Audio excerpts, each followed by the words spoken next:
Mic off.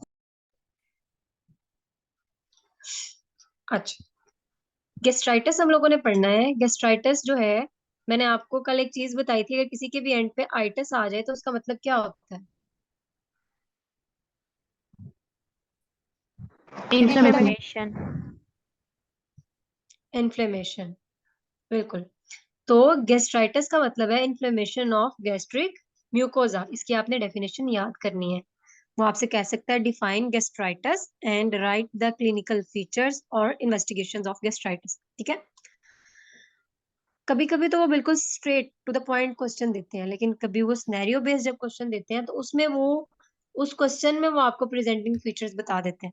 तो gastritis की बच्चों दो टाइप्स होती हैं, एक इरोसिव और एक नॉन इरोसिव। जो इरोसिव होती है उसमें ब्लीड के चांसेस ज्यादा होते हैं, क्योंकि वो उसके म्यूकोजा को खराब कर देते हैं। एसोफेगस के जो एसिड होता है वो आपके जो एसोफेगस है उसको खराब कर देते हैं। फिर नॉन इरोसिव जो होता है उसमें म्यूकोजा तो ठीक है, चांसेस भी कम होते हैं, तो वो नॉन इरोसिव होती है। बुक में आपके दो तरह से दी होगी, इन दो टाइप से, लेकिन हम लोगों ने जनरल पढ़ना है। आप बुक से पढ़ेंगे आपको टाइप्स के लिहाज से समझ आ जाएगी। अब इसके कॉजेज हमने पढ़ने हैं, ओवरऑल कॉजेज हम पढ़ेंगे। उसमें सबसे मेन स्ट्रेस आ जाती है। आप लोगों ने देखा होगा कि आपके इर्द गिर्द जो लोग ज्यादा एंग्शियस रहते हैं, परेशान रहते हैं, उनका उनमें स्टमक इश्यूज ज्यादा होते हैं। अपनी फैमिली में देख लें या अपने घर में देख लें, कुछ लोग ज्यादा जो परेशान रहते हैं, ज्यादा टेंशन लेते हैं, उनको स्टमक का इशू भी ज्यादा रहता है। ठीक है। तो वो स्ट्रेस गेस्ट्राइटिस होती है कि वो लोग बहुत ज्यादा स्ट्रेस लेते हैं, हर काम की स्ट्रेस स्ट्रेस लेते हैं। तो उसकी वजह से भी आपका जो है वो गेस्ट्राइटिस डेवलप होती है, और वो इरोसिव भी हो सकती है, वो नॉन इरोसिव भी हो सकती है। ठीक है। फिर आ जाता है एनसेड्स। एनसेड्स में बच्चों आपके जितने आप एस्पिरिन यूज करते हैं, जो कार्डियक पेशेंट्स होते हैं ना, उनको ब्लड थिनर्स देनी होती है, तो ब्लड थिनर्स एस्पिरिन होती है, उसकी वजह से भी उनको cardiac issue sorry gastric issues होते हैं। तो एनसेड में जो एस्पिरिन का आप यूज करते हैं, या इसके अलावा कोई भी आप जो पेन किलर लेते हैं, उसकी वजह से भी आपको स्टमक इश्यूज होते हैं। तो इसलिए अगर आपने पैनाडोल वगैरह भी यूज करनी है तो वो भी एक स्पेसिफिक लिमिट तक, ये नहीं कि आप डेली बेसिस पे लें। पेन अगर लाइट है आप उसको बियर करने की कोशिश करें। तो स्ट्रेस हो गया, एनसेड्स हो गया, और अल्कोहल हो गया। अल्कोहल का यूज बहुत ज्यादा हो तो उसकी वजह से भी आपका जो है वो गेस्ट्राइटिस होता है। ठीक है। फिर इसके अलावा आपने बहुत ज्यादा कह लें स्पाइसी फूड खा लिया है, स्पाइसी आपने खाना खा लिया है, तो उसकी वजह से भी स्पाइस लेवल बहुत ज्यादा है, तो उसकी वजह से भी आपको गेस्ट्राइटिस होने के चांसेस होते हैं। फिर इसके फीचर्स क्या होते हैं? फीचर्स में एनोरेक्सिया। एनोरेक्सिया का मतलब होता है भूख ना लगना, loss of appetite. Nausea. Nausea का मतलब होता है दिल खराब होना। ठीक है। वॉमिटिंग। ये तीन मेन फीचर होते हैं। किसी का भी स्टमक अपसेट हो तो उसको जो है वो कुछ भी खाने का दिल नहीं करता है, उसका दिल खराब होता है, और एट द एंड फिर उसको वोमिटिंग आने के चांसेस भी होते हैं। इसके अलावा पेशेंट जो है उसको एपिगेस्ट्रियम में पेन हो सकती है। हमारा वो पार्ट जो एसोफेगस से नीचे, जहाँ पे बिल्कुल आप डायफ्राम के स्टमक को आप लोकेट करते हैं, उस एरिया को बेटा हम कहते हैं एपिगेस्ट्रियम। आप लोगों की कल के लिए असाइनमेंट है कि आपने क्वाड्रेंट्स की पिक्चर ड्रॉ करके मुझे भेजनी है ग्रुप में। ठीक है। उसमें एपिगेस्ट्रियम भी होगा, और जो है वो क्या कहते हैं, लेटरल क्वाड्रेंट जितने भी होते हैं, 8 होते हैं, कुछ 8 में भी डिवाइड करते हैं, कुछ 12 क्वाड्रेंट्स में भी डिवाइड करते हैं। Right iliac fossa, left iliac fossa. उससे आसानी ये होती है कि आपको पता और जहन में रहता है कि उसमें कौन कौन से ऑर्गन है। आपने वो जब डायग्राम बनानी है उसमें लिखना है कि इस वाले रीजन में कौन से ऑर्गन पड़े हुए हैं। ठीक है। तो जो आपका स्टमक है वो एपिगेस्ट्रियम का रीजन होता है। अगर आप पेशेंट आपके पास एपिगेस्ट्रियम की पेन के साथ प्रेजेंट कर रहा है तो आपको पता चलना चाहिए कि यहाँ पे स्टमक होता है, ये स्टमक की पेन हो सकती है। हम हिस्ट्री में भी अगर पेशेंट की हिस्ट्री है ना, तो हम लोग लिखते हैं ये पेन इन एपिगेस्ट्रियम। ठीक है।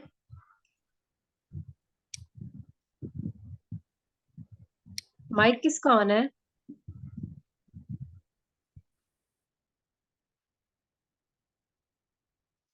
ठीक है जी। फिर आगे हम लोगों ने इसके लिए इन्वेस्टिगेशन क्या करवानी है? एंडोस्कोपी। बच्चों, गैस्ट्राइटिस के केस में एक जो मेन इन्वेस्टिगेशन होती है वो एच पाइलोरी बैक्टीरिया होता है, हमने उसकी भी इन्वेस्टिगेशन या उसकी प्रोफाइल भी करवानी होती है। उससे ये पता चलता है कि हम लोगों को ये जो इन्फ्लेमेशन है, ये क्या कहते हैं, ये बैक्टीरियल है। बैक्टीरिया की वजह से फिर हम साथ एंटीबायोटिक का भी कवर देना होता है इसमें साथ एच पाइलोरी के लिए। तो एच पाइलोरी जो होता है वो हम उसके लिए एंटीबायोटिक बायोटिक्स का जो टेस्ट करवाते हैं वो आईजीजी होता है, और एक आईजीएम करवाना होता है हमें। ठीक है।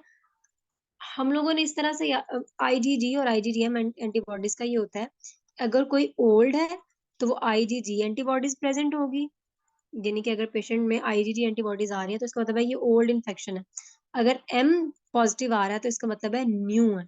हम लोगों ने इसको याद इस तरह रखा हुआ था, आईजीजी एम मीन्स मौजूदा और आईजीजी मीन्स गुज़िश्ता, याद रखने के लिए कि अगर आईजीजीएम पॉजिटिव आ रहा है तो इट्स मीन कि वो इन्फेक्शन ओल्ड है, और अगर आईजीएम पॉजिटिव आ रहा है तो इट्स मीन कि वो अभी है, न्यू वाला इन्फेक्शन है।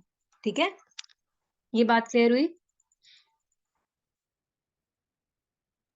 Yes ma'am. ओके। तो अब हमने इसका जो है क्या कहते हैं, ट्रीटमेंट में हम लोग वही चीजें जो हम लोगों ने पढ़ी थी, proton pump inhibitors, H2 receptor antagonist और एंटासिड्स हम लोगों ने देने होते हैं। ठीक है।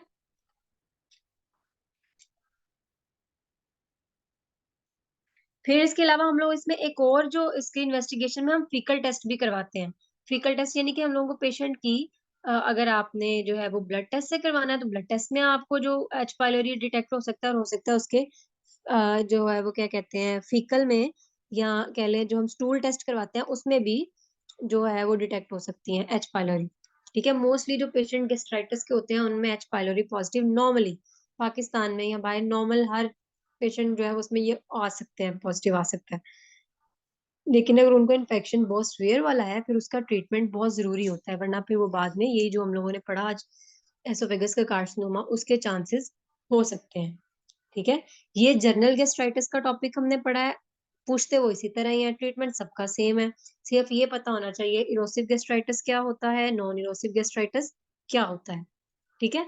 और उसका ट्रीटमेंट चार जो रेजिमेंट्स हम लोगों ने तीन की पढ़ी थी, पीपीआई, हम लोगों ने कंजर्वेटिव भी पढ़ा था कि आप उसका स्पाइसी जो फूड है वो लिमिट कर दें, आप कैफीन का इस्तेमाल कम कर दें। वो आप इसमें भी लिख सकते हैं दो तरह से ट्रीटमेंट, कि कंजर्वेटिव में आप उसका कैफीन लिमिट करेंगे, कॉफी लिमिट करेंगे, फिर आप जो है वो स्पाइसी फूड कम करेंगे, आ, फिर जो टेंशन लेते हैं या स्ट्रेस लेते हैं, एंजाइटी है, उसको कम करेंगे। फिर इसके अलावा जो आप क्या कहते हैं बाद में आप मेडिकल ट्रीटमेंट की तरफ आ जाएंगे तो उसमें proton pump inhibitors, H2 receptor antagonist और एंटासिड्स वगैरह हम देते हैं। ठीक है बच्चों, आज के दो टॉपिक ये थे, आप लोगों को क्लियर है? कोई चीज जो मुश्किल हो आप लोग पूछ सकते हैं। मैम नॉन इरोसिव का बता दें। नॉन इरोसिव गेस्ट्राइटिस ये होता है कि जिसमें आपका क्या कह लें कि ब्लीडिंग के चांसेस कम होते हैं, यानी कि क्या कहते हैं उसमें आपको जो है क्या कहते हैं खराब इतना स्ट्रक्चर आपका एसोफेगस का खराब नहीं हुआ होता। जो इरोसिव वाला होता है ना, इरोसिव गेस्ट्राइटिस मेनली जो है वो कह लें तीन चीजों की वजह से हो सकती है, एनसेड्स की वजह से, स्ट्रेस की वजह से, अल्कोहल की वजह से। जो नॉन इरोसिव वाली हो सकती है वो एच पाइलोरी की वजह से हो सकती है। ठीक है। हम लोगों ने ये जर्नल पढ़ा ना कि एच पाइलोरी की इन्फेक्शन की वजह से हो गया, यहाँ तो जो नॉन इरोसिव वाली है वो मेनली एच पाइलोरी की वजह से होती है, और जो इरोसिव वाली है वो स्ट्रेस, एनसेड और स्पाइसी फूड की वजह से, अल्कोहल की वजह से होती है। तो इसलिए इसके लिए हम लोगों को फिर एच पाइलोरी की प्रोफाइल करवाना जरूरी होती है। ठीक है। गेस्ट्राइटिस की तो बहुत सारी उन्होंने दो तीन टाइप्स और लिखी है, मैं वो इतना डीप वो पूछता नहीं है, सिर्फ ये मेन चीजें हमें पता होनी चाहिए गेस्ट्राइटिस में एक्चुअली होता क्या है। ठीक है। एस्टोलेरी लाजमी करवाना होता है इसमें, मेन यही है। वो आपको हो सकता है कि सिनेरियो में भी वो एच पाइलोरी का जिक्र कर दे कि इसका एच पाइलोरी पॉजिटिव आया है और उसको पेन है भी गैस्ट्रिया में, नोजिया वॉमिटिंग है, तो ये क्या है और इसका ट्रीटमेंट आप क्या करेंगे।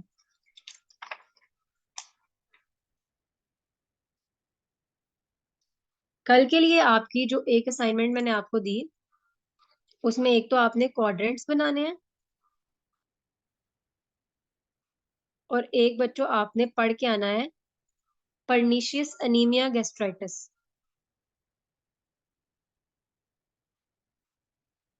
पर्निशियस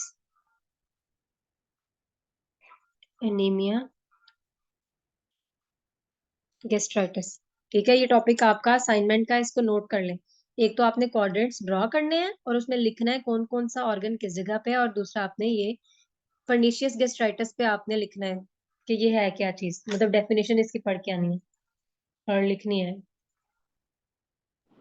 मैम, ये जी जो इरोसिव गैस्ट्राइटिस है, इसमें ब्लीडिंग स्टमक में होगी? बेटा, स्टमक स्टमक में भी हो सकती है, मतलब कि वो आपका इसमें मेलिना भी हो सकता है, इसमें आपके हेमाटेमेसिस भी हो सकती है, यानी कि वोमिटिंग में भी ब्लड आ सकता है और आपके स्टूल में भी ब्लड आ सकता है। ठीक है, कुछ लोगों को पेन होती है तो वो वोमिटिंग अगर साथ होती है तो उस वोमिट में भी ब्लड आ सकता है। ठीक है, और अगर वोमिटिंग नहीं हो रही तो उनके स्टूल में भी ब्लड आता है। तो ये दो कह लें आप चीजें होती हैं। एक होता है मेलिना, ये स्टूल में होता है ब्लड। जो नर्सिंग स्टूडेंट्स हैं उन्होंने डोज याद करनी है। जो इमेजिंग के स्टूडेंट्स हैं उनके लिए सिर्फ मेडिसिन का नाम पता होना जरूरी है।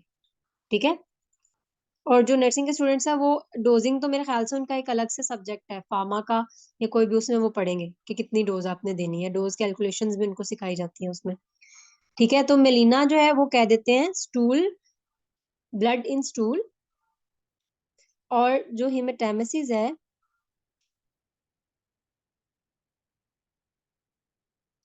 वो वोमिटिंग, ब्लड इन वोमिटिंग। फिर अगर हम चेस्ट का पढ़ेंगे, रेस्पिरेटरी पढ़ेंगे, तो उसमें हिमोप्टिसिस का लफ्ज पढ़ेंगे, जो आपके स्पूटम में ब्लड आता है तो उसको हम हिमोप्टिसिस कह देते हैं। फिर अगर आपके यूरिन में ब्लड आ रहा है तो उसको हीमेचूरिया कह देते हैं। ठीक है, फिलहाल गैस्ट्रिक के लिए आपका ये दो जानना जरूरी है, मेलिना और हिमेटेमेसिस। ठीक है, यहाँ तक क्लियर है? Yes ma'am. अब आप लोग एक बार अपने बुक से टॉपिक को रीड कर लें। जो जो अगर उसमें कोई वर्ड मुश्किल लगता है आपको तो बेटा आप मेरे से पूछें, अभी है हमारे पास 5 मिनट। Ma'am H पाइलर